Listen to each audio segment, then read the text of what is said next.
Hey, what's up guys? How are you doing? Today I wanted to show you guys my Annie mid guide for season 12.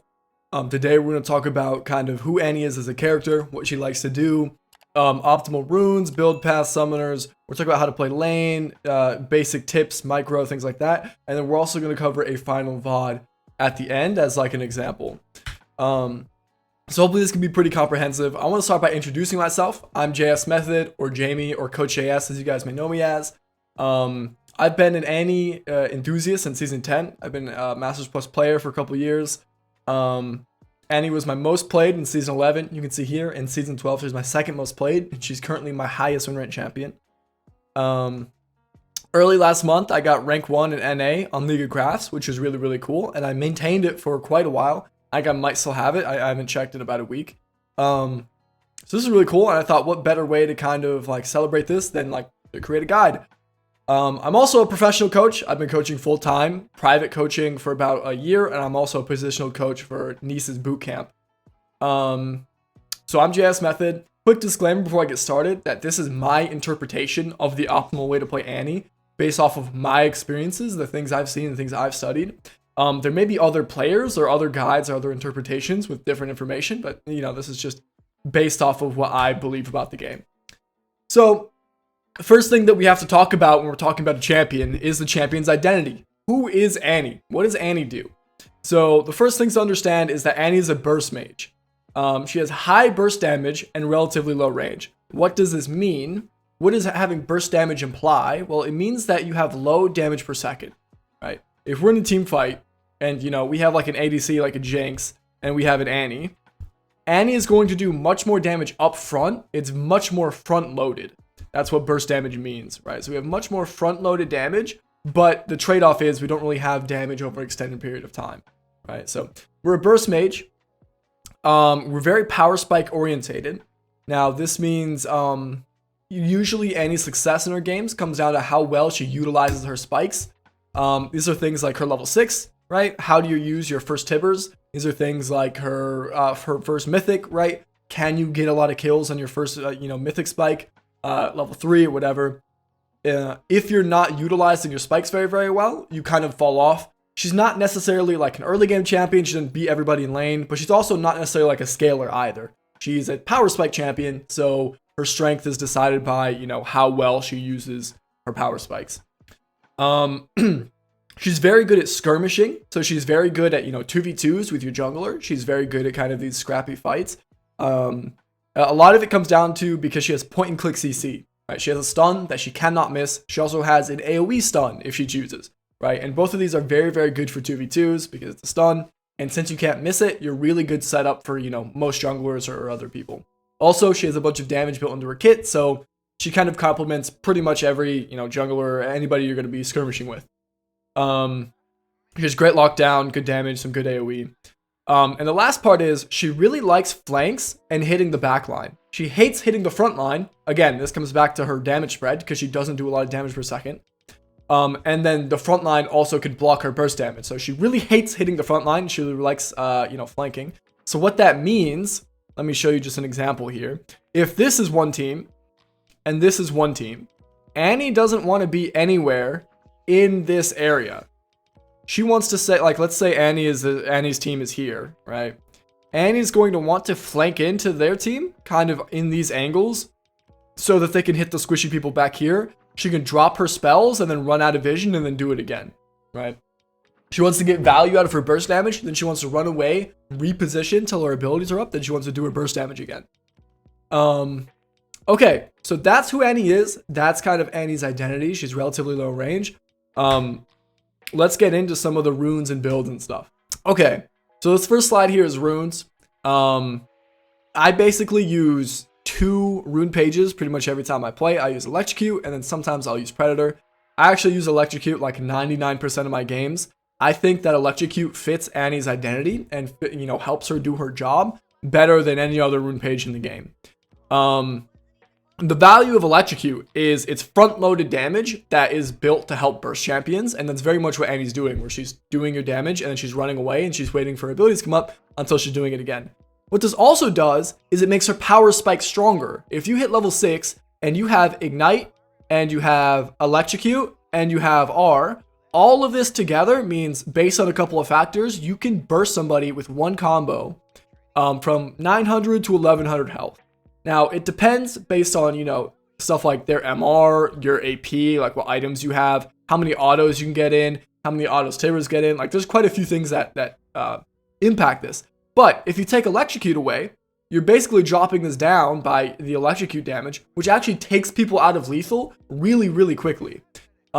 Because with Electrocute, they're in lethal after you hit them with like 1Q, or after you auto them twice. Or sometimes, if you just hit 6 first, you can just flash onto them and kill them. If you take away Electrocute and you have any of these other rune choices you see, you no longer have that, right? So I use Electrocute because it just helps you get solo kills in lane. It helps your power spikes be a lot stronger, and the damage spread kind of fits with her, how she wants to do fights as well. For the minor runes, I think these are pretty situational, and you can change these based off preference. This is what I go though. I really like Cheap Shot. I really like Relentless Hunter for the movement speed.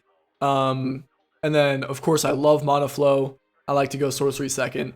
And then I go Gathering Storm pretty much every game, but you can definitely swap this out for Transcendence, or sometimes I'll go Scorch into matchups where the game's going to be decided early game and you're playing against somebody who's really aggressive, like you're playing against an assassin. So in a matchup where one of you is going to die, say you're playing into like a Kiana or something, I'll take Scorch because I want them to die before I die, and then that's winning.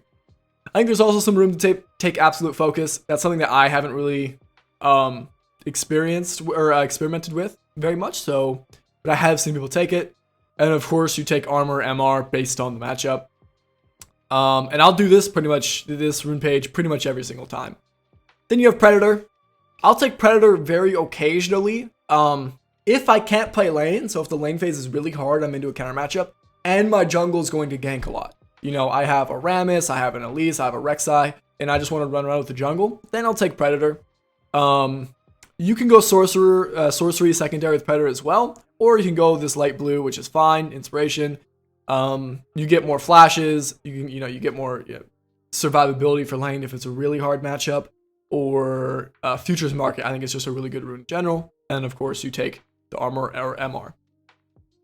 Now, Comet is probably the third most common, or maybe even second most common rune that you see on Annie. And I hate this rune. It basically doesn't help Annie do anything she wants to do ever.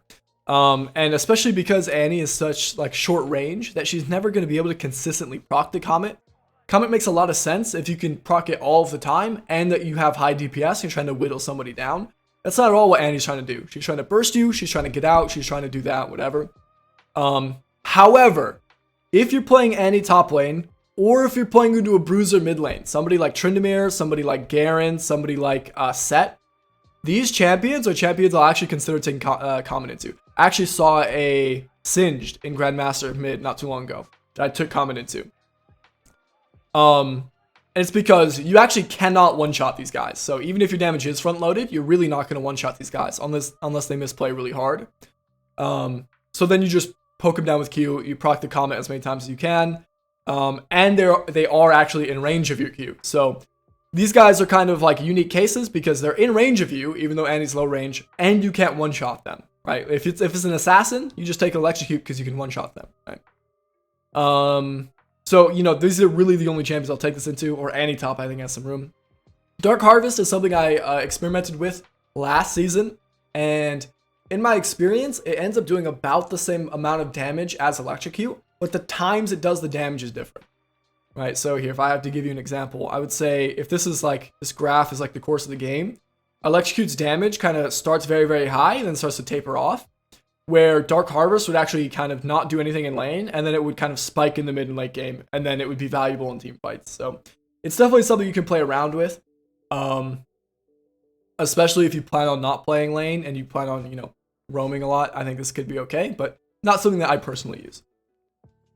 Okay, summoners. So Annie summoners, the bread and butter is just Flashing Knight. You can't really get away from Flash. Flash is so valuable because you can flash W, you can flash R, you can do all these things. It's very, very good. And then for the secondary, Ignite makes the most sense. Again, it makes your power spike stronger because you can one-shot people from much higher HP. It's really nice because you don't need to build anti-heal in a lot of matchups where they have lots of healing. It's very, very good kill pressure. It's very good, you know, winning lanes. If you're taking Electrocute, Ignite just makes so much sense. So taking Electrocute, I would say just take Ignite pretty much every time. Now, situationally, you can go Ghost. I think Ghost is okay if you're going like the Comet build with Liandry's. And what this does is it lets you kind of weave in and out of your range, so you can kind of proc the Comet on cooldown, and you can kind of cast Q on cooldown. So it's okay if you're, you know, maybe you're playing Annie top, or you know you're going to go Liandry's and you're taking Comet. Maybe it's okay. You know, you can run away from the Garen or Tryndamere a little bit easier. So situationally, this is okay. Again, I don't really use this. I think Ignite is just better.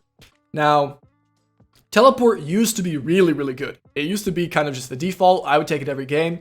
But ever since the changes, and now you can't really use it to control the wave state, you can't use it to force a freeze, I don't really take it anymore. I think it has some room to be taken into, you know, I think somebody mentioned, like, Galio. It would be okay to take into, so you can match the roams, and you're not really going to kill him with Ignite in lane anyways. So there's a couple of matchups where Teleport is okay if you can't kill them. You know, maybe you want to take it over Ghost and do the Tryndamere and Garen. I think those are all fine. But again, if there's any kill pressure and if it's, you know, a fine lane phase, then I would just take Ignite. But those are options, and you can definitely experiment with them. I'm taking Flash Ignite the vast majority of my games. Okay, Annie's builds. So the way I see Annie's builds, I have two builds really that I go right now. It's these two top builds. And then this bottom build is a build that you'll see situationally. And I'll kind of talk about when I do this. So you have the Ludens build, you have the Rocket Belt build. Basically, the idea is you get your tier 2 boots as soon as you can, and then you get your mythic, and then you just go into AP items, you know, depending on how much money you have, and then situational items, right? So when do you go Ludens? When do you go Rocket Belt? The difference between these two items is that Ludens has more haste and it has more mana. So it's actually a lot more self-sufficient in that you can, you know, you don't need blue buff, and you can actually cast more rotations of spells more often. Rocket Belt does slightly more burst, and it does, it actually procs shields. So this is one situation where you'll just always build Rocket Belt. If they have shields, spell shields, like Banshees, or Crown, or Edge of Night, all of those items, Rocket Belt is really, really good into, because you proc it, and the little bullets proc the shield, so you don't need to waste a spell, and you don't need to waste your shield proccing their spell shield. Or like Sivir's spell shield, or Nocturne's spell shield. All of these things, Protobelt procs, and you should build it into those shields to counter it. Outside of that, if I have a good team, and I know that I will get blue buff, I'll build Rocket Belt. So if I know that I can just engage and stun them, and then my team will clean up. Ooh, drop my pen. Then I'll build Rocket Belt. If I know that I'm going to have to carry, and I'm going to have to 1v9, and I may not get blue buff, and my team may not be very good, then I'll build Ludens. I only recently started building Rocket Belt, and I've been playing lots of Annie to build this guide, right? And across different elos. And I will just build Ludens pretty much like 90% of the time if I'm playing like below Diamond 2. If I'm playing above Diamond 2, you know, sometimes my teammates, you know, more consistently will give me blue buff, and more consistently they'll play around my engage.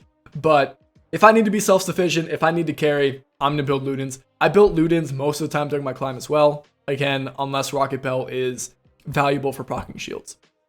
So I'll go these two builds. I usually go Ludens. If I'm playing in a higher elo, then I'll go Rocket Belt and against shields. Now, what about this last build, which is relatively popular in the community? This is the burn build, is what this is called. This is where you build Liandry's, and then you go into either a burn item like Rallies or Demonic Embrace, or you can just build raw AP if you want just damage. And then you go into, you know, situational AP items. There's quite a few situational items for this build. Now this build doesn't really match with Annie's identity of being a burst mage, because this build is built to have higher DPS and lower burst damage, right? It has a lot of haste, it has a lot of burn, right? That's why it's called a burn build. And it's built to kind of do lots of damage over a long period of time. So it really doesn't fit with Annie's identity that well. The time where this is really good though is if, again, they do have a lot of melee characters and they have a lot of bonus HP. So if the enemy team is high HP and low range, then the burn build is okay. In pretty much every other situation, then I'm going a different build. Personally, I used to really like the burn build, but especially in season 12, I just don't think there's a lot of room to go it. If I'm ever playing seriously, I will pretty much never go this unless they're like 4 melee characters and they all have like tons of HP. Because it just really doesn't fit with Annie's identity and what Annie's trying to do. But situationally, it does have room to be built. Okay, and then for your starting items, you'll pretty much just start Doran's Ring and 2 pots every single game. There's nothing else that really makes sense. The Doran's Ring is really nice for mana sustain, gives you AP. It's great. Okay, so that's builds. Now, let's get into the general plan when you're playing Annie. What's the goal when you're playing this champion? So, our general lane phase plan. Here, we have a picture of Annie's attack range. It's a screenshot from one of my games. And you can see Annie's auto attack range is actually very, very high. So Annie's auto attack range is one of the highest in mid lane, even though her spell range is relatively short. So that means Annie beats most people at level 1. Level 1, Annie wins. And it's because her attack range is so high. Annie wins auto attacks. And if you win auto attacks, then you win level 1. The people that she loses level 1 to are people that can get into her range and that can beat her. So marksman, right? You think about Lucian, Auction, these kind of champions can get into her and auto her more times and she can kind of kite you out. So they'll beat you level 1. But otherwise, if you're thinking about any melee champion, Annie's going to beat because you just zone them off as long as this circle is. And most mages, you outrange them as well and kind of outpush them with your autos. So your general game plan at level 1 is to use your auto attack range, come stand up on the minions, and zone them as far as you can.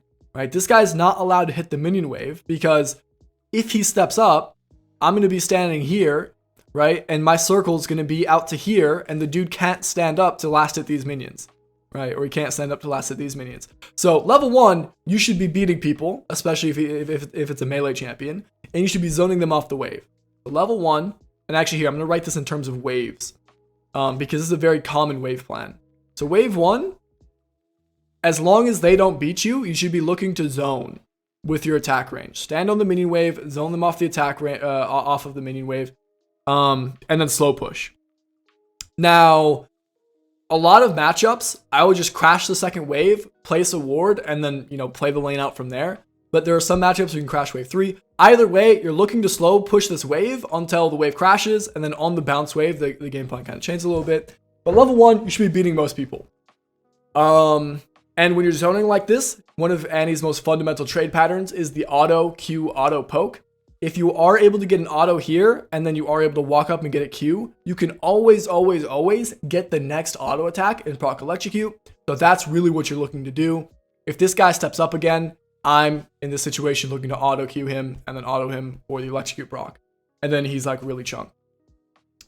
Another thing about Annie is she's very good at skirmishing, right? We talked about that earlier. So in your lane phase plan, you're thinking about looking at where your jungler's going and seeing if you can match that gank, if you can go with him, or if you can kind of fight with him, if you can invade with him, if you can make plays happen with him. And then of course, you're looking to make plays happen around level 6, around your spikes when you get your first item. So here, what I'm doing, my general wave plan here, I'll just break this down for this matchup. This is probably what's gonna happen. Wave 1, of course, we zone him and we're gonna slow push, zone, slow. Wave 2, we're gonna keep zoning him. We're gonna keep slow pushing. Wave 3, we'll crash. We'll poke under tower. Wave 4, he's gonna have some prio. This is called the bounced wave. Bounced wave. So he's gonna have some prio. He's gonna kind of fight back, and then we're gonna be a little bit more respectful. We're going to get some vision down here around here. So we'll say ward here.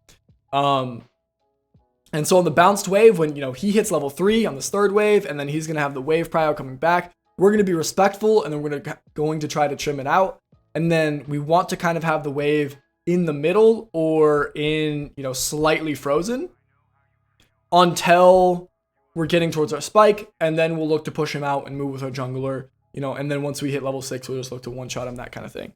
This is kind of a general repeatable plan that will happen as Annie. I do this stuff very, very common. Sometimes I'll crash 2 instead of 3 and then play off the bounce wave like that, but that's a general game plan. General lane phase plan. Okay, so that'll get you through lane phase. Now, how do you play the mid and late game? Annie is pretty okay at side laning. Every mid laner will go to the side lane at some point. And Annie's pretty okay with it. So, you know, at some point, as soon as your bot lane ends up coming mid, and now you have your ADC and support mid lane, you will just go take the side lane near the objective, and you'll farm here. Now, in a lot of matchups, you can just shove them out and then look to rotate back mid for a flank or for vision control. You know, you take red scanner and then you go through here. Red trinket is a must because it helps you with this vision control and it helps you with this flanking and it helps you get the position you want, fishing for picks and all of that. So you need red trinket. You usually want it when you start roaming. And then if you don't start roaming until after lane phase, then you just want it when lane phase is over. You want to find flanks into fights. So the name of the game in the side lane is shove and roam. You're looking to just, you know, W the wave, come mid, hover around the objective. And you want to hover around the interaction. So if the dragon's up, you want to be bottom, shoving, collapsing into it this way, or collapsing mid this way. If the baron's up, then you'll just do it on the top side, right? And this way, you know, you red trinket, you get your vision, whatever. This way, you get farm. So you don't stop farming after 20 minutes. You also get the position that you want for the fight, and their team is losing resources. Now, if they come to match you, it's kind of interesting because you have to kind of decide what you have to do. Annie's a mediocre side laner, so there's quite a few champions that Annie outside lanes and out pushes, but there's also quite a few champions that Annie doesn't. So, you know, there's like Echo and there's other side laners that will beat you in the side lane. Those champions, you just want to kind of out-rotate them. If they come to the side lane, you make a play somewhere else. If they're somewhere else, then you push out the side lane and make them respond to the wave. If you beat your opponent in the side lane, you can just sit there and push it out, right? So that's generally how you play the mid game. You want to kind of push, catch these waves in the side lane, then collapse your way mid or collapse your way towards the interaction. You want to gain vision control of the quadrant that you're pushing on, right? If you're pushing bottom, you want to gain vision control here with red trinket. And you want to look for picks and flank this way. So, okay. Now, I want to talk about some of the most common mistakes I see from Annie players. The number one thing I see is positioning issues. People will tell me, you know, especially in the mid and late game, people will tell me, oh, you know, I struggle with engaging, right? I struggle with finding ways to, you know, flank into the enemy team. I struggle with hitting the ADC. I just don't have the range, or I just don't have the mobility. But the truth is, they're just saying that because they don't understand how Annie actually uses her kit. You use your kit through positioning and vision control, not through range and mobility. So when people tell me they have a positioning issue, it's usually, or if they tell me they have a range and mobility issue, it's usually a positioning issue. You need to be shoving the side lanes, and then you need to have red trinket. So let's say your team's fighting here, that you can flank in from this angle. Or you can flank in from this angle, or you can flank in from this angle, right? Or if you're on the other side, you can flank in from this angle. You can't be here and expect to be valuable in this team fight because Annie can't, you know, she doesn't really want to hit the people that are in the front, right? She wants to hit these people that are in the back. She wants to drop her kit, she wants to drop her spells, and she wants to leave and walk back. So that's the number one thing. You have to have good positioning. You know, let's say a dragon fight's happening, right? And Annie's on the blue side. You can't come into the fight like this in this really like front way. You have to find ways to come behind them like this, because this is how you're going to get the most value out of your kit. It's not that you don't have the range to hit their backline. It's that you're not putting yourself in the position to get onto their backline. Annie's E is very, very powerful. It's a very powerful tool. Plus red trinket means you should be able to kind of find good flanks on the people all the time. And again, I'll have some examples at the end of the video, so make sure you guys can skip forward to that too if you'd like. That's the first mistake, positioning issues. The second most common mistake I see is people just not understanding damage numbers. Again, I talked about this earlier. At level 6, with Electrocute and Ignite and Tibbers, Annie can do anywhere from 900 to 1100 damage. Some champions, that's 100% of their HP. So you can just flash onto them and one-shot them. But Annie players just don't do this because they don't understand how much damage they actually do. Or, you know, maybe they won't take a trade because they don't realize how much auto Q auto will do to them with Electrocute. So a lot of times people just don't recognize when the opponent is in lethal. So definitely make sure we are you kind of know how much damage you do and at what point. Another mistake I see is W actually comes out almost instantly, so it's more reliable for a quick stun than Q is. So you can't miss Q, but Q has travel time. If the Annie is standing, you know, if you're in lane and Annie is standing here and they're standing here and you Q them, they can flash and they can do whatever, and all the time it takes for the projectile to travel, it's not going to stun them, and they could be moving, repositioning, casting spells, or whatever. Your W, however, comes out almost instantly, so they cannot react to that. So if they're here and you cast W onto them, they get stunned pretty much exactly when you hit W. There's like a tiny buffer, but like it's not realistically, you don't realistically react to it. And knowing this actually makes a lot of matchups easier, and it makes a lot of engages easier. So, a matchup that's super common is Fizz, the Fizz matchup, right? A lot of new Annie players struggle with Fizz. They're like, oh, I can't really play into Fizz. How do I play into Fizz? Well, the way that you play into Fizz is he cannot Q it. You have to use your W well. He cannot Q into you, because if he does, you W him while he's Qing, and since it's instant, he gets stunned, he wasted his Q, he can't proc electrocute on you, now he has to use his E to E away. That means he has to use his E to trade into you. If he's using his E to trade into you, he has no way to dodge your spells, he has no way to escape from you, he's always overextending, and Fizz really can't play this matchup.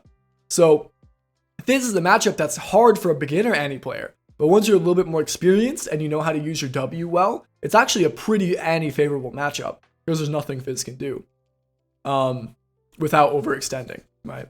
So yeah, learning how to use W because the stun comes out instantly is very, very good. Learning how to like flash buffer the W as well. I think I'll talk about that next slide.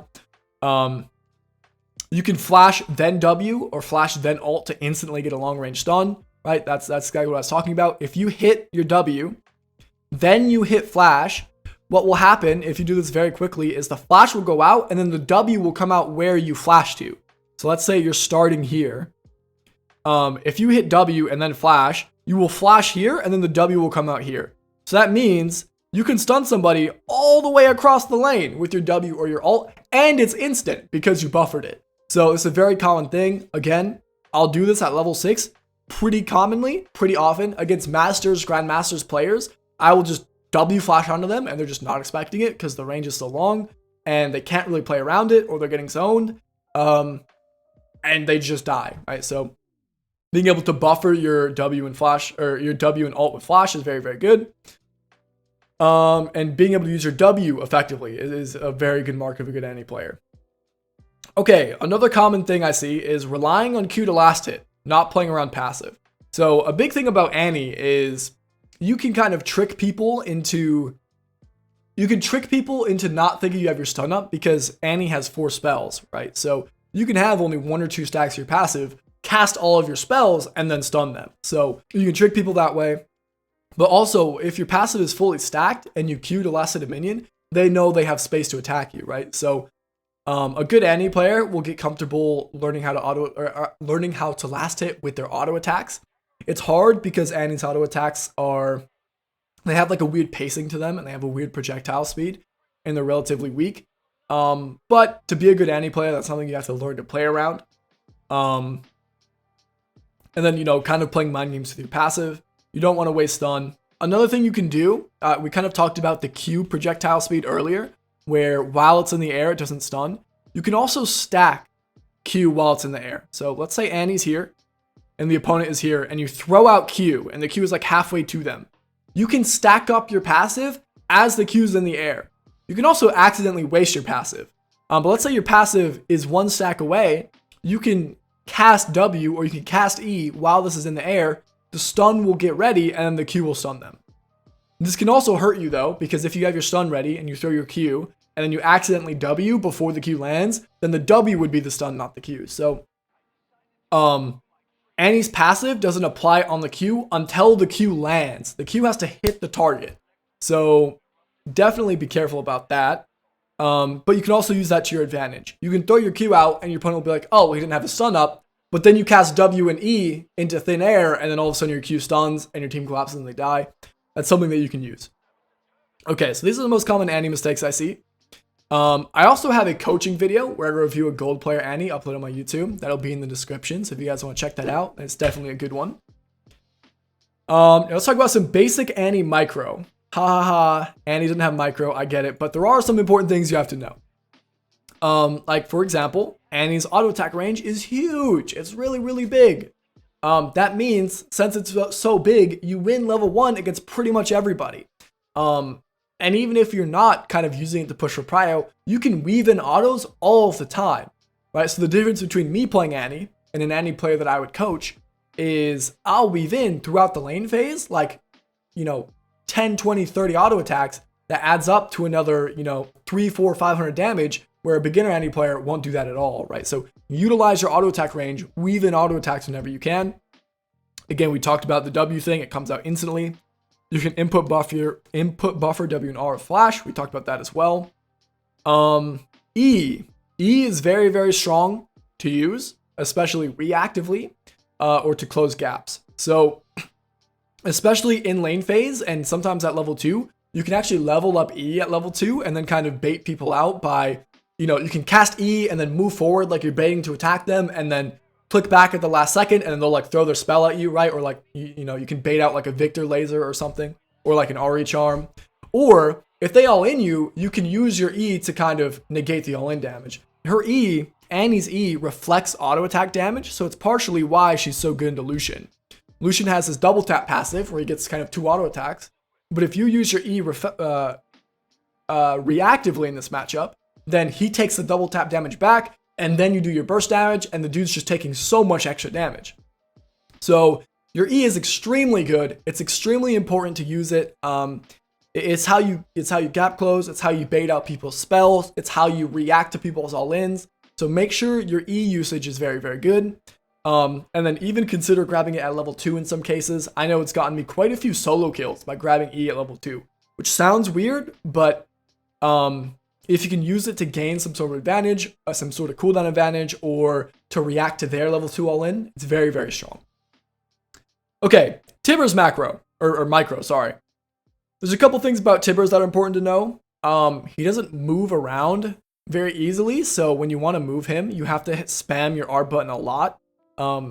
So, let's say you want him to push the wave. The best way to do it is just to spam R on the wave as much as you can. Just tap, tap, tap, tap, tap, tap, tap. Hitting it once, like, he doesn't move very much. Another thing is some people will cast their R and they'll miss. And it's because R takes a second to come out, right? And if you cast it outside of your range, here, let me draw an example. Let's say Annie's here and the Tibbers range is here. If you cast the R here, Annie will walk to that and then ult it. And then sometimes they're out of the spot by then. So if you're trying to cast it at the edge of your range, you have to R and then click immediately just in case it doesn't go off. That you don't cast it where they're not at. So if you're ever missing ults, it means that you have low APM. It means that you're kind of, if you ever miss ults, it means you have low APM and you're not kind of doing like an R and then like click right after. R and then click right after. So this is something that I struggled with when I first picked up Annie. I would miss quite a few Rs. That just means you're being lazy and you're not clicking enough. You R and then move, R and then move. And if the R goes through because you were in range when you cast it, perfect, it'll stun them, you won't miss. If it doesn't go through because you clicked after, great, that means you weren't in range and you weren't going to land it anyways. So lots of inputs for Tibbers is important. Lots of inputs while you cast it is important. And then also using Tibbers to tank is super, super good. You can use it to tank tower. If you're trying to take a tower, you can use it to tank camps. A lot of the time, I'll kill somebody with Tibbers, and then I won't want to go back yet, so then I'll use Tibbers to tank the chickens, and I'll take the chickens, or have it tank the tower so you can grab the plate. Or you can also use it for vision, so you can let Tibbers face check for you. That's something that's pretty common. You can kind of force Tibbers to walk up this way, and then he'll see what's here, and you can drop a ward or whatever. And then one more thing about Tibbers, which is important to know, is Tibbers has a tether range. So anybody who plays like Shaco or Ivern, you will know this. But so let's say Annie is standing in the middle of mid lane. Tibbers will only go so far. And once he gets outside of the circle, this is a rough circle, by the way. I don't know the exact range. But once he gets outside of this, he'll actually come back to you. He'll come right back to you. So what you can do to reposition Tibbers is if he's at the edge of this circle, you can just click him out, force him to run away, or you can click down, dragging the circle down, and then he'll come right back to you. So this is a super common thing where you'll like cast your ult this way, and then you'll W this way, and then you'll walk this way, but you don't want Tibbers to die. Walk him away from you, and then he'll come back to you. So that's some Tibbers micro. And then we talked about stacking Q in the air. We talked about this last slide. So, okay, perfect. Now, I want to take a little bit of time to talk about matchups and when I like to pick Annie and when I kind of don't like to pick Annie, or what matchups I'll avoid. So I kind of want to talk about my matchup tier list, and I'll talk about some of these matchups here. Now, again, another disclaimer, this is based off of my experience and my playstyle and where I play at, right? So my main account is in Masters and GM, MMR, and things like that. And so it may be different than playing in like bronze or silver or gold, right? And then I play quite a bit in other elos as well because I stream and whatever. And I played in a lot of elos for this guide. But again, your experiences with your perspective in your elos, it may be a little bit different, and your context. Also, matchup strength alone doesn't really matter until you're like, D2 plus or Masters plus. So if you're worried about a game just because you have a hard matchup, you shouldn't be. If it's a hard matchup and the comp looks really bad, like then maybe you should be worried. But like if you just have a bad matchup, it's not that big of an issue unless you're kind of playing in, Diamond plus. So matchup strength alone by itself doesn't mean that much. It's kind of like other stats in League. You don't overemphasize any individual stat. It all matters in the context of the game and in the context of what's actually happening and, the team comp and everything. And then of course, based on team comp, some of these matchups get easier or harder, right? And then I'll just get this question out of the way. I permaban Cassin or Galio. It depends on what I see more often or what elo I'm playing in. The higher elo, the more inclined I am to ban Galio more often. But I'll probably just ban Cassidon most of the time, especially right now where I feel like he's getting picked a decent amount. So, okay, dodge-worthy matchups. Cassidon, Galio, I mean, these two, I will never play a game of Annie into these champions anymore. The last time I played into these guys was like early this season, and I just refuse. Galio, so Annie's a burst mage, and Galio is quite literally the anti-burst mage. He has a built-in anti-burst thing, and he outroams you, and he has better wave control. It doesn't really matter that you beat him level 1 or level 2, because he kind of plays a lot like Diana, where he's just going to Q the wave, and he's going to go run with the jungler, and he's better at 2v2ing than you. So he's basically better at what Annie wants to do. It's like, how do you play the game, right? If you do your job, Galio's just going to do it, but better. And he counters you, so there's really no line to win against a very good Galio. Now, Diana is very similar. Diana's slightly easier because she's a lot squishier and she's not kind of like anti-burst mage. So I'll play against Diana. I maybe won't dodge this matchup.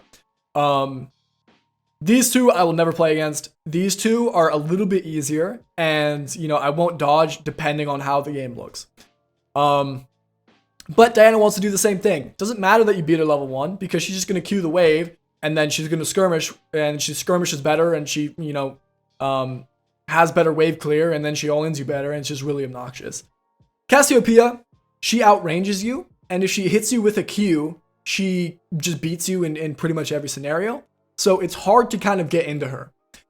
You have to bait out her W, and you cannot get hit by a Q if you're gonna kill a Cass, which is easy if the Cassiopeia is bad, and easy if you use your E really well, but it can be really hard, and you have to kind of play very, very carefully. One mistake, if you get hit by one Q, she can chase you down, and it's really, really hard.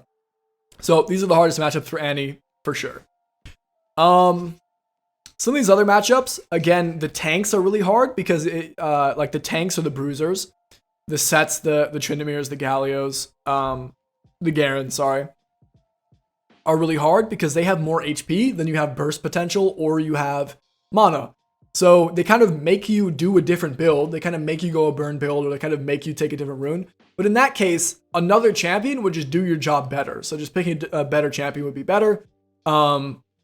You're kind of playing a suboptimal version of Annie if you're playing with these champions just because they make you. So that kind of sucks, but you can get away with it. Especially if the team comp is okay with it, then it can be okay, but these matchups are really annoying.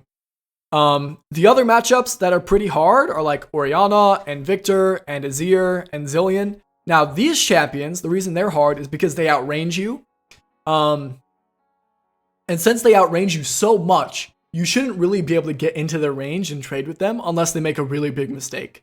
Or unless you got like bait them out really hard with your E, or you use your flash very, very well.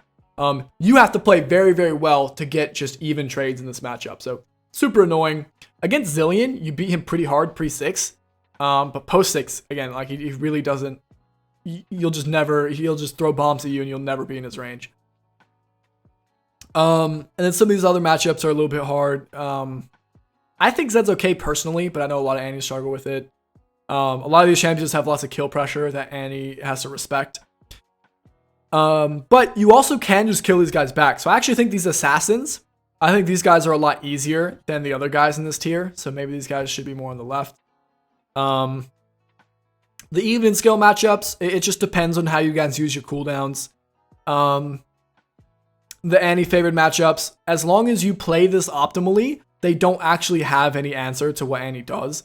So, you know, again, we talked about Fizz. If you're playing Annie optimally, Fizz is, you know, quite an easy matchup. These champions just really don't have an answer into Annie's kit, right? If you're playing Xerath, what Annie's going to do is she's going to max W, and then she's going to stand off of the wave. And here, let me draw this out so you guys can see what I'm talking about. Let's say that this is mid lane, right? And then the minions are here. What Annie's going to do is she's going to stand off of the wave here. She's going to W the wave, and then Xerath has to pick with this wave coming into him whether he's going to use his spells to get the minions. And if he does, then Annie is just up roam prio and can play the game, do her job. Or if the Xerath is going to use the abilities on the Annie. And if he does that, then the Annie is up CS and she's completely fine because she just resets and it's whatever. This does require good vision by the Annie and good positioning. But as long as you have those two things, then like Xerath and Ziggs and Vel'Koz are really, really easy. Let's see. And then these free matchups, again, are pretty easy. I know a lot of people were asking me, how do you play into Yone?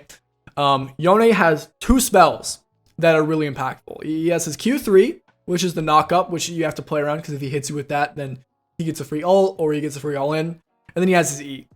So when he has his Q3 up, you just step back and you respect it until it goes off cooldown. And then as long as this is on cooldown, you only have to worry about his E. If he casts his E, then you just stun him and you walk away. You wait for his E to be up. This is a 20-second cooldown, I believe. It might be, you know, give or take a couple seconds. So then you have 20 seconds to do whatever you want in this lane, and you just zone him off. GG, easy. As long as his E is on cooldown, then you just hold your stun and you just last hit and hit him with autos, and you're still zoning him off.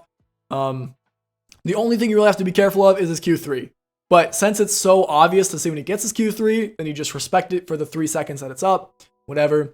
It's fine. These other matchups, again, it's really important that you hold the stun into a lot of these guys, right? The Katarina, she can never take a dagger if you're just holding your stun. Super easy. Corki and Kai'Sa, you just zone them off the wave. Same with Kayle. TF, you just one-shot on repeat at all points in the game. It's kind of annoying if he gets Merc Treads and some form of MR, but then he's going to be kind of useless other than his click and stun. So then you just kind of perma-shove him under, make sure he can't roam, and then if he does try to overstep, you just kill him. And then Lucian, again, we talked about this earlier. Annie's E makes this really easy. This matchup isn't so free because you can go and kill him on repeat, but it's so free because he can't do anything, and then you perma outscale him. So the only way you lose into a Lucian is by overstepping into him. You're not going to overstep. You're going to kind of take it easy. You're going to play it slow. It's the same with a lot of these matchups. You don't want to overstep. You want to hold your stun. And then he can't trade into you because you just use your E, and then you stun him, and he takes like so much damage. You win the trade. GG, easy. And that's most of the matchups, I think. Let me know in the comments if there's a matchup you're struggling with, and I'll try to respond to you. I think I covered a very basic way to, you know, counter most of these champions. There's some of these which are a little bit unique. Like against Yasuo, you just max W because W goes through wind wall, and then like he can't really do anything because you just W him through the wind wall. Let's see. And a lot of these matchups, it just comes down to like how you guys are using your cooldowns. Okay. That was my matchup guide. Another thing that I want to talk about really quickly is just when you max Q over W. This is something that I've been experimenting with. Now, last season, I would actually only W max. because at rank 2, W, okay, first of all, W scales with AP harder. W does 85% AP damage, I believe, and Q is 80% AP damage. So it just does more scaling AP damage. And then at rank 2, so if you have 2 points into it, it does more base damage as well. It just does more and more the more points that you have into it. So W just does more damage, period. It just does more damage, and it's AoE. What is AoE? What's the value of AoE? Well, that means you actually have some form of wave clear now. You can shove and roam in a lot of situations where you can't if you max Q, because you one-shot the back line, and then it's just 1 Q to kill all the melees, and you're out of there in a couple of seconds. So you have wave clear, it's more damage, and it's AoE. Well, the question is, when do you Q max then? Oh, dropped my pen again, sorry. When do you Q max? What's the advantage of that? Well, Q has lower CDR. So in a matchup where they are in Q range and you are getting Q poke down, then Q poke makes sense because it's higher range. It's lower cooldown and it's higher range. So if you can cast Q on cooldown, then it's more valuable. If you can't, W just does more damage. So there was a solid year where I was only doing W max. And nowadays I kind of do it based on matchup or based on feel. Sometimes I'll put 2 points into Q for last hitting and then I'll go W max. Into W max. Sometimes I will go one or the other. If I'm playing into Yasuo, of course you just go W max because it goes through the wind wall. So yeah, try both out, see what you like more. My philosophy is if you can cast Q on cooldown and you can poke down with Q, then Q max makes sense. If it's a matchup that's more about wave control and you need the wave clear, or it's just one burst and that's it, then you max W. Also, you can't miss Q, so there's something to be said for that, right? Sometimes you can miss W. But yeah, so definitely think about that for maxing spells. Okay, so I had to re-record this part of the video, but okay, so in this VOD review, we're doing, it's me playing Annie, and we're into an Echo this game, and I kind of want to show you guys how like normal lane phase looks into the mid game, into how you want to play the fight. So that's kind of what we're going to go over. So since we're playing an Echo, we know we beat him level 1. We're going to use a really long auto attack range to zone him off. We're going to slow push this first wave. We're going to try to crash the second or third wave, and we're going to zone him these first couple levels. So let's just see how this starts. You can see I start by getting a little bit of prio on the wave, making sure I'm setting it up for myself. And then when he steps up, I'm going to make sure that I'm just kind of threatening to auto attack him. Now you can see when I hit A and my little indicator comes up, you can see my attack range is really big. It's almost like out to here. So he's really not allowed to step up to hit these minions. And here we get a couple auto attacks on him. If you are going to zone from that far, you have to be careful about the minion damage. This is almost a little bit too far. You can see as I take the minion damage, I just run away to drop it really quickly. If you're new to Annie, I wouldn't recommend zoning this hard. But it just shows you how big her auto attack range is and kind of how much potential there is. And he's forced to just step back and do nothing until, he gets some XP. We proc electrocute here because he greeted for the minion. And we're just pushing, and I want to maintain the prio until I crash the wave. Sometimes I'll crash wave 2, sometimes I'll crash wave 3. This is the second wave. And you want to get some wards down before 230. Oh, and we see the Kayn, so the Kayn gank. Luckily, we got the ward up here, and we see how he cleared. So we know that he's level 3 and he has blue buff, so he cleared down here, which means he's just going to go his red and clear top side. And our jungle is also clearing that way. So our jungle is also going that way. So what do we know from that? We know there's going to be some interaction here. And we know that we're Annie, and we know that we want the 2v2 interaction. So what I'm thinking right now is, once our Graves is finishing his clear, maybe we can look to make a play here. So that's something that we have to be thinking about. We get some good vision down, even though he cleared it. We know where the Kayn's at. We know if he's going to gank us, it's going to be from up here. Echo gets some space off that. He used it to get prio. Now, I think he might back, so my thought process is to freeze. I want to clear the wave, but sometimes you can't stop it from crashing. So we just try to get some poke on him. I really don't want him to get a free reset because we're beating him right now. So I'm trying to keep him in lane. We see the Kayn top. Right where we knew he was going. We see the Echo walk up there. We start pinging it. If we can get the 2v2, it could be good. But if we're, yeah. This is all good. We're still beating the Echo, and we get to zone him off the wave. Right now, we're feeling really, really good as the Annie. Here I opt for Q max. I think because Echo's a melee character and I expected to hit more Qs than I did this matchup.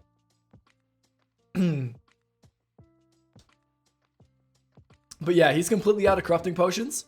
So my goal is just to not let him back and to kind of keep this lane state. So if he does want to step up to last hit or to push, that we get to poke him down with Qs and Ws.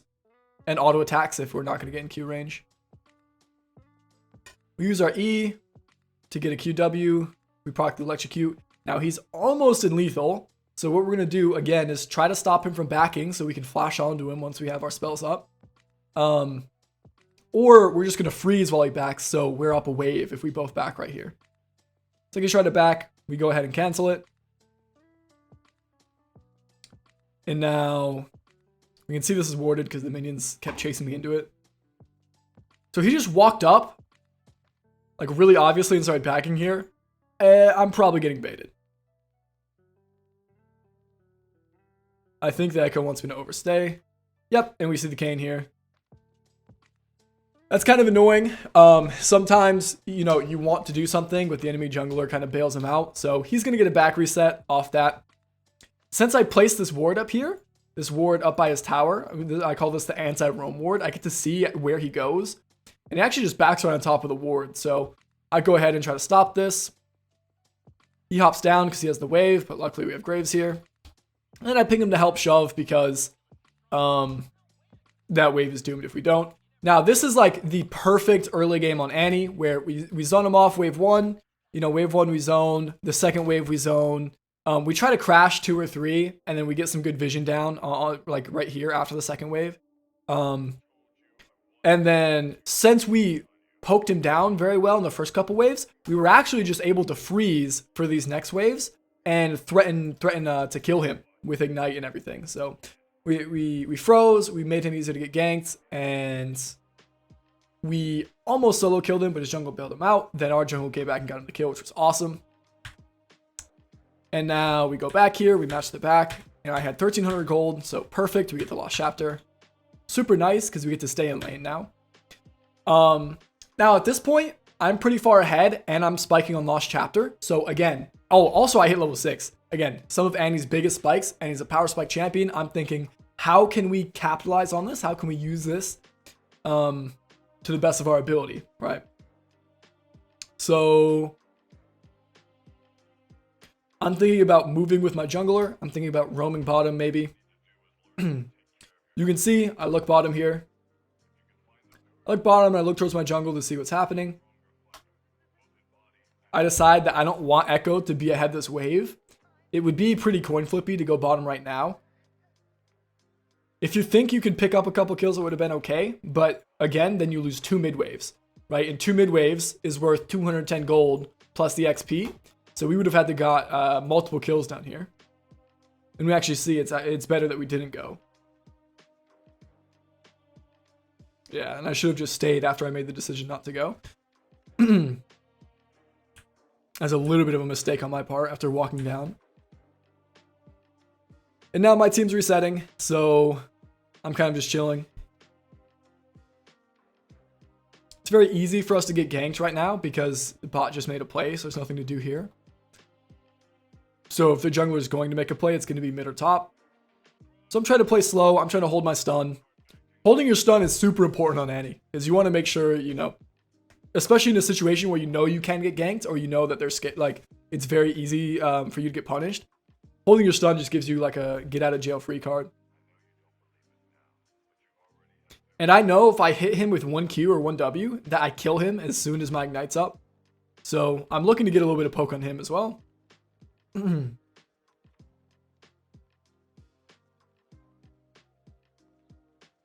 I see some interaction going top, so I'm just going to place a ward.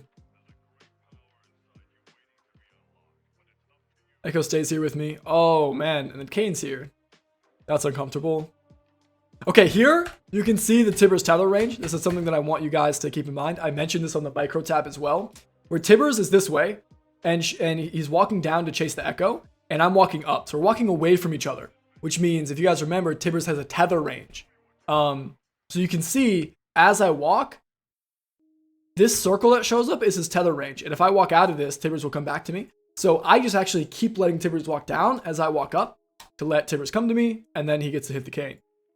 So being able to reposition Tibbers like that is amazing. This cane trolled really, really hard here. Right, we got the Tibbers, and then we were able to get our stun. Because you can see, we wait for our E before... Okay, this is also another important thing about Annie. So I know when my stun's coming. So I know if I just wait for my E, I'll be able to E and then cast my spells, and he'll get stunned. Where if I just cast my QW right now, then I won't be able to stun him, and I will probably die. So being always being aware of your passive and knowing how many stacks you can get, very important. And we end up cleaning him up for it. Beautiful. And now we're very, very strong. So now the play is we dominated our lane. Now we're constantly looking to play with our jungle. We want to reset here to spend our money and keep snowballing. And I was streaming this game on my Twitch channel, so I was just typing in chat and kind of having a little bit of fun. Luckily, this game's going really, really well. Here, let's skip forward to the mid game. So, oh yeah, this is actually a mistake here. I just cut past one of my deaths. This was a little bit greedy where I thought I could one-shot the Renata, but she had bone plating. So kind of being aware of what the opponent has. Bone plating, and then the Guardian, and kind of everything, all the tools she had. And then the exhaust. So make sure you know what your opponent has. If she didn't have one of those things, she would have died. But since she had all three, she does die, right? So always be aware. That was kind of an information mistake on my part. I didn't know. So the mid game for Annie, as soon as your bot lane wants mid, which usually happens a little bit after lane phase, you know, usually it's around 14-ish minutes, or when one of these towers falls, then they'll swap. This game is a little bit earlier, so I come bottom. This is really, really great. You want the side lane as Annie because you get to kind of push this wave out and then get these nice flanks, right? I talked about this earlier in the video. This matchup is a little bit uncomfortable because Echo is actually slightly better at side laning than us. So we're just going to try to deal with the wave or kind of out-rotate him. We're not going to really try to do anything too crazy with him. But we can see we have a lot of vision here with our jungle, so we can collapse onto this Echo. And it looks like he's just going to hop over the wall. And this is how you keep farming throughout the game as well. So a lot of people will come to me, and it's not even just any players, it's just all players will come to me and they'll be like, dude, I stopped farming after 20 minutes. I don't know how to do it. Well, if you want farm, you have to go get it. And your bot lane is going to take over mid. Like, you want that to happen. So that's usually what's going to happen. So every mid laner should come to the side lane at some point. It's just a kind of differing degrees. Because, you know, an Orianna won't go as far as an Annie, and an Annie won't go as far as a Yasuo in the side lane. If that makes sense.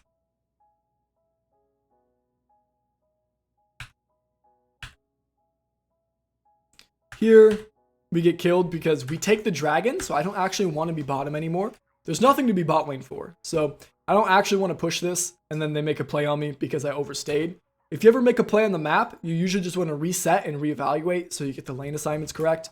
This is me just overstaying. So again, it's a positioning death.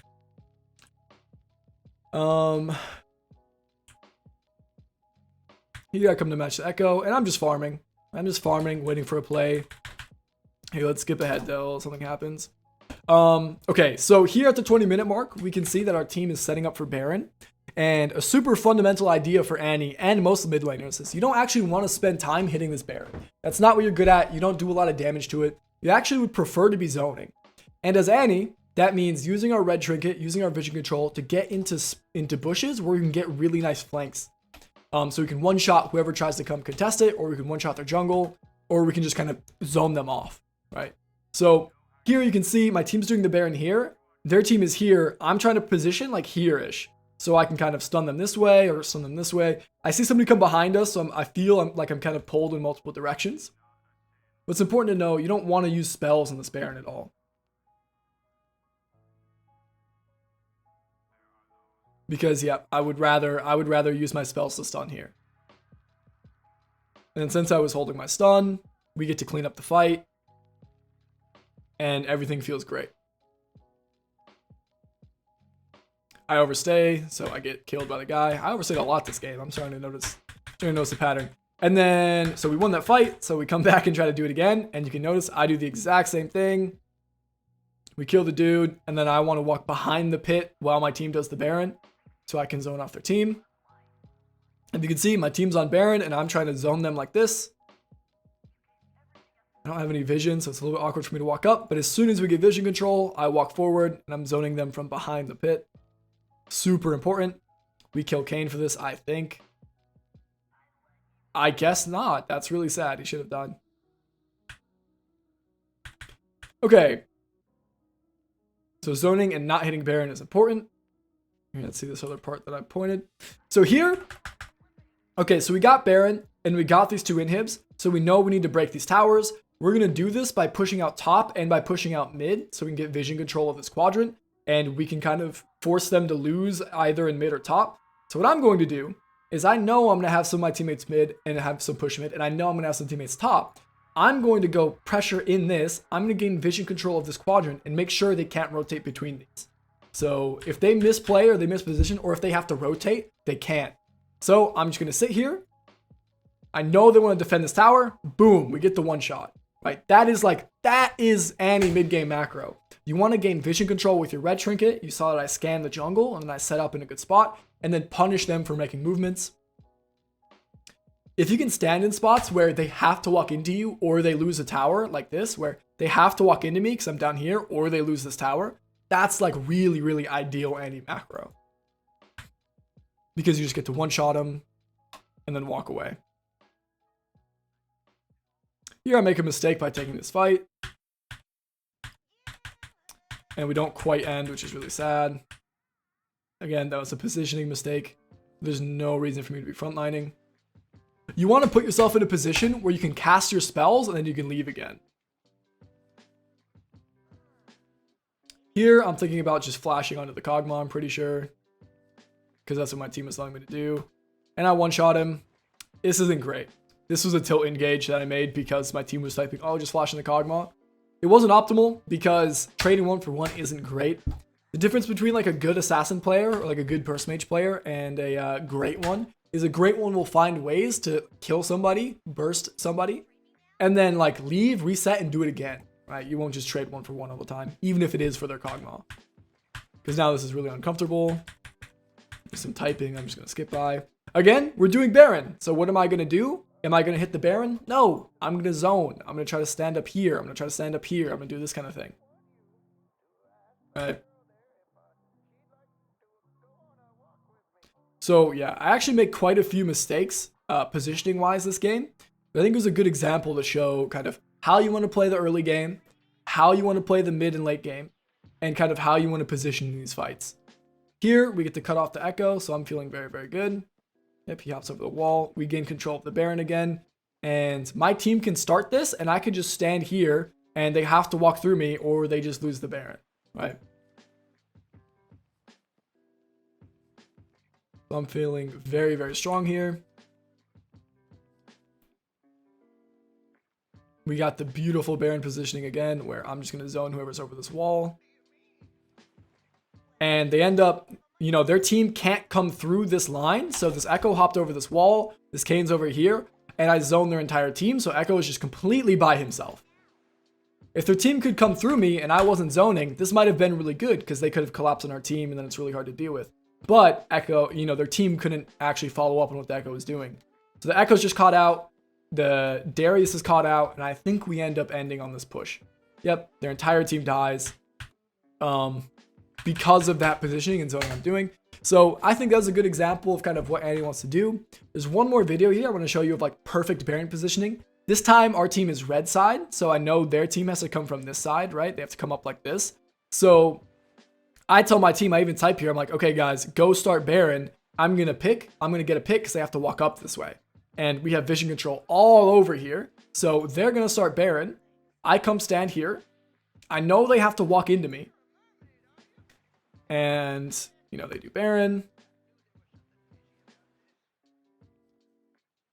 And course, they start walking here. I see a beautiful Tibbers opportunity. Flash WR. Game's over. GG.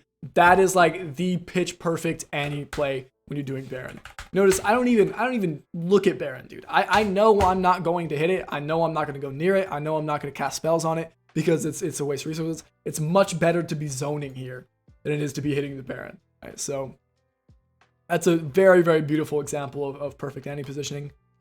Anyways, guys, that's the video. I hope you guys enjoyed the VOD review and the video. If you guys have any questions, make sure you drop them in the comments. I'll make sure to answer them. If you guys want to see me play Annie live or kind of just ask any questions live, check out my Twitch channel. All of that will be in the description. I appreciate you guys hanging out. Hope you guys stick around and subscribe for more content. And I appreciate you guys watching the guide. Peace.